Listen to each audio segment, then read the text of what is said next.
Ukraine युद्ध के 525 दिनों में पहली बार इतना बड़ा हमला हुआ कि एक ही बार में 200 से ज्यादा सैनिक मार दिए गए। और इस खतरनाक खौफनाक हमले को अमेरिका का खूनी बदला कहा जा रहा है। कैसे, वो आपको हम दिखाएंगे।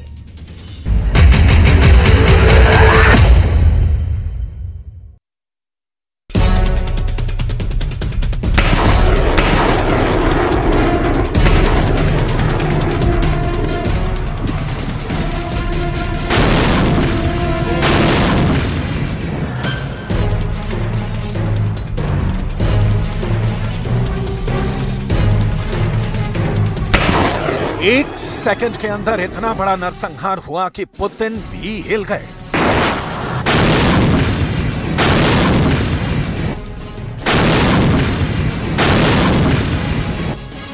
सिर्फ 5 मिसाइलों ने ऐसा कदर मचाया कि एक बार में 200 से ज्यादा सैनिक उड़ा दिए गए।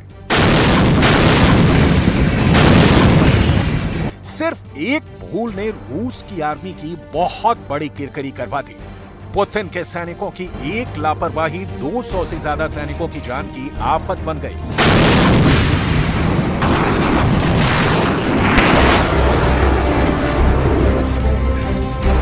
सिर्फ 200 मीटर के दायरे में घेर कर ऐसा हमला हुआ कि एक बार में कई मोर्चे हिल गए।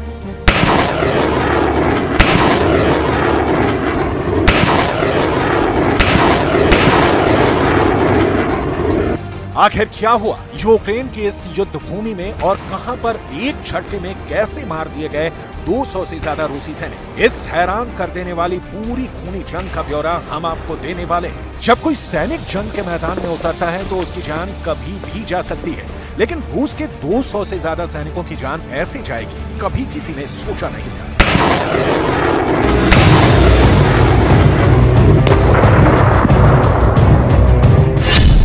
खेरसोन के समुद्र तट पर रूस के 200 से ज्यादा सैनिक इकट्ठा हुए थे। एक साथ 5 मिसाइलें गिरी और इन सभी सैनिकों की मौत हो गई।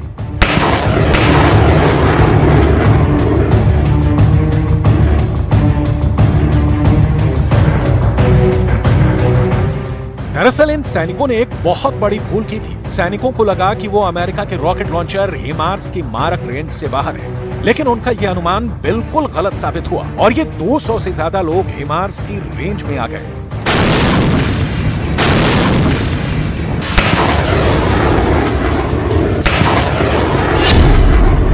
यूक्रेन की फौज ने 5 हिमार्स मिसाइलों से खेरसोन के समुद्र तट पर हमला किया था।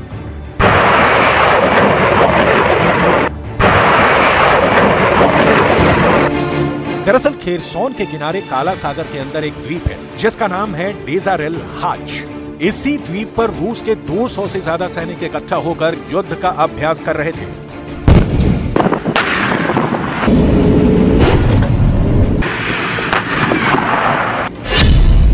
दरअसल ये सैनिक फ्रंट लाइन से दूर थे और वॉर फ्रंट से काफी दूर ब्लैक सी में थे। यहां सबसे अहम बात यह है कि आखिर अमेरिका का रॉकेट लॉन्चर हिमार्स मौजूद कहां था। दरअसल खेरसोन के भी 2 हिस्से हैं। एक खेरसोन का वो हिस्सा जो रूस के कब्जे में है और खेरसोन के दूसरे हिस्से पर यूक्रेन का कब्जा है। खेरसोन के इसी यूक्रेनी वाले हिस्से पर अमेरिका का मल्टीपल रॉकेट लॉन्चर हिमार्स मौजूद था।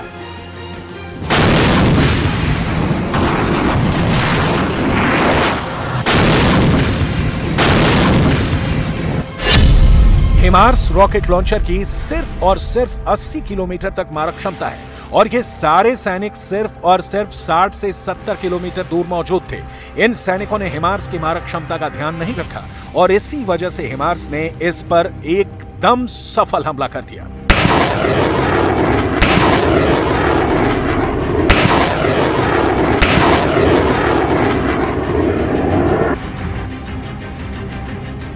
तस्वीरों में दिखाया गया है कि कैसे यूक्रेन के रॉकेट लॉन्चर से दागे जाने वाले खतरनाक हथियार काला सागर के अंदर रूस का अस्थायी प्रशिक्षण शिविर आग के गोले में तब्दील करने में सफल हो गए। इसके लिए यूक्रेन को अपने जासूसी विभाग से भी बहुत जबरदस्त मदद मिली है।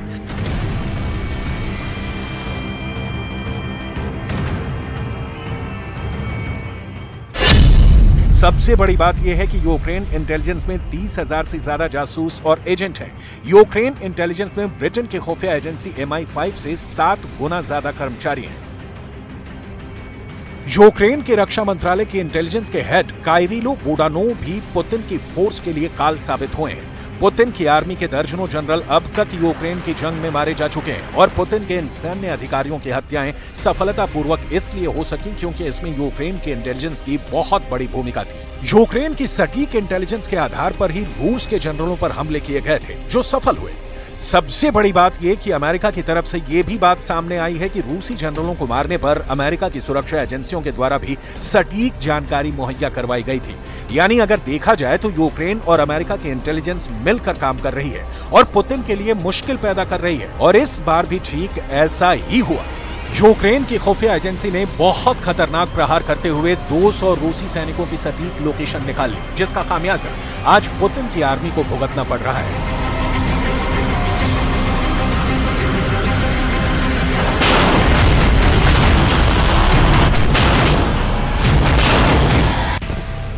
युद्ध समर्थक एक मॉस्को चैनल ने कहा कि इस तथ्य का एक नया ज्वलंत उदाहरण है कि युद्ध क्षेत्र से कुछ दूरी पर यहां तक कि पीछे के हिस्से में भी सैनिकों के बड़े जमावड़े की अनुमति देने के बुरे परिणाम हो सकते हैं। मतलब बिल्कुल साफ है, रूस के सैकड़ों सैनिकों का एक जगह पर इकट्ठा होना ही घातक साबित हुआ। दूसरी तरफ हिमार्स पुतिन की आर्मी के लिए पहले भी काल साबित हो चुके हैं। रूस की सेना पर एक और घातक हमला 1 जून को हुआ था, जब एक जनरल का भाषण सुनने के लिए सैनिकों की भीड़ इंतजार कर रही थी और तभी हिमार्स का हमला हो गया। इस हमले में 100 से अधिक सैनिक मारे गए थे। दूसरी तरफ रूस ने यूक्रेन के एक बंदरगाह ओदेसा पर हमला किया है, जिसमें यूक्रेन के तटीय शहर ओदेसा में बंदरगाह के बुनियादी ढांचों को नुकसान पहुंचा है। यूक्रेन की फोर्स की तरफ से यह दावा किया गया है कि आज़ोव सागर से लॉन्च ईरानी शाहिद 136 ड्रोन को पीछे हटाने के लिए हवाई सुरक्षा लगभग 3 घंटे तक बिना रोके काम किया है। लेकिन सच क्या है, आपको आगे दिखाएंगे।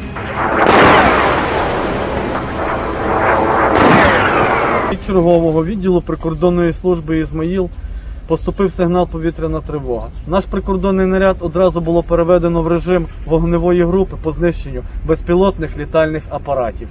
Ми вирушили на наші визначені вогневі позиції та очікували підліт ворожих безпілотників.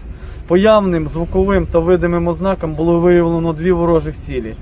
Було відкрито вогонь, внаслідок чого один шахід було знищено. बड़ी बात यह है कि पुतिन के टारगेट पर काले सागर का कोहिनूर है। ओदेसा वो शहर है जिसमें बसती है पूरे यूक्रेन की जान, जिसके हाथ से निकलते ही पूरे यूक्रेन का मनोबल टूट जाएगा और बाइडेन से लेकर ज़ेलेंस्की तक बड़े बड़े वर्ल्ड लीडर्स को पुतिन के सामने घुटने टेकने पड़ेंगे। और इसीलिए पुतिन ने ओदेसा पर ड्रोन हमले करवाए हैं, ताकि पुतिन को सोचने का भी मौका न मिले। Ранок, звіти від наших воїнів від ППО щодо збиття шахедів, 37 шахедів загалом було за цю одну ніч. Частину вдалося збити, але частину. На щастя, люди не постраждали. Є влучання у південних районах Одещини, наші порти. Робимо максимум із партнерами, щоб збільшити постачання систем протиповітряної оборони. Дуже важливо, щоб світ не звикав до цього російського терору. Кожне влучання – це спільна проблема. І не лише України, але й усіх тих у світі, чию стабільність Росія намагається знищити, коли б'є по наших портах, по нашій інфраструктурі. Вже 16 місяців повномасштабної війни, і ми всі разом. Вся дипломатична команда України. आखिर क्यों पुतिन को चाहिए ओदेसा? ओदेसा यूक्रेन का सबसे बड़ा बंदरगाह है। ओदेसा कीव और खार्किव के बाद यूक्रेन का तीसरा सबसे बड़ा शहर है। ओदेसा यूक्रेन का एकमात्र गहरे पानी वाला बंदरगाह है। यूक्रेन अपने कुल निर्यात का लगभग 70% हिस्सा समुद्र से करता है और इसमें भी 65% निर्यात और आयात ओदेसा के बंदरगाह से होता है। यह बंदरगाह राष्ट्रीय रेल नेटवर्क से जुड़ा हुआ है। ओडेसा दुनिया के 100 से ज्यादा बंदरगाहों से जुड़ा हुआ है। विश्व स्तर पर माल निर्यात करने वाली कंपनियां ओडेसा में निवेश करना पसंद करती हैं। ओडेसा से पूरी दुनिया के लिए अनाज का निर्यात होता है। 2021 में यूक्रेन दुनिया का चौथा सबसे बड़ा अनाज निर्यातक देश था। ओडेसा के बंदरगाह पर 2500 करोड़ किलोग्राम तक तेल और गैस का भंडार करने में सक्षम एक तेल गैस टर्मिनल भी है।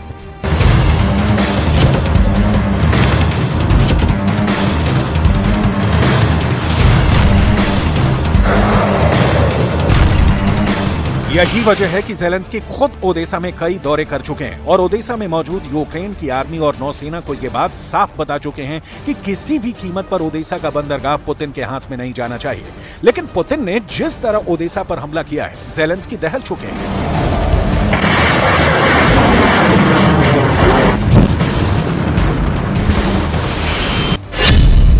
यूक्रेन की पूरी इकोनॉमी ओडेसा बंदरगाह पर टिकी है। अगर ओडेसा बंदरगाह पुतिन के कब्जे में गया तो यूक्रेन अपना माल ही निर्यात नहीं कर पाएगा।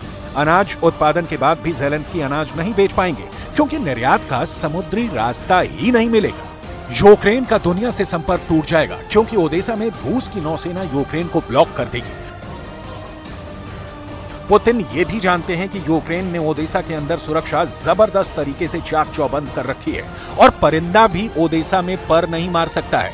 शायद इसीलिए ओडेसा का चक्रव्यूह तोड़ने के लिए पुतिन ने ईरान के खतरनाक ड्रोन्स की मदद ली है। पुतिन का सिद्धांत एकदम साफ है, विरोध किया है तो अब सजा झेलो। एक तरफ ज़ेलेंस्की आंसू बहा रहे हैं, दूसरी तरफ पुतिन अपने वीर सैनिकों को सम्मानित कर रहे हैं और उनको युद्ध में अच्छे प्रदर्शन के लिए पुरस्कार दे रहे हैं। Торжественная церемония вручения государственных наград в Кремле. Золотые звезды Героя России и ордена мужества будут вручены сегодня большой группе участников специальной военной операции. Уважаемые друзья, благодарю вас за преданную службу России. Вы пришли на передовую с единой целью – быть в трудную минуту с Отечеством и со своим народом. Защитить наши идеалы, культуру, национальные интересы, отстоять священное право людей жить своей волей, своей жизнью по заветам предков, продолжать их славные традиции, в основе которых готовность все сделать во имя любимой страны. पुतिन का आत्मविश्वास साफ नजर आ रहा है कि वो जंग जीत रहे हैं। जंग लंबी जरूर है, लेकिन पुतिन की वॉर मशीन थकी नहीं है।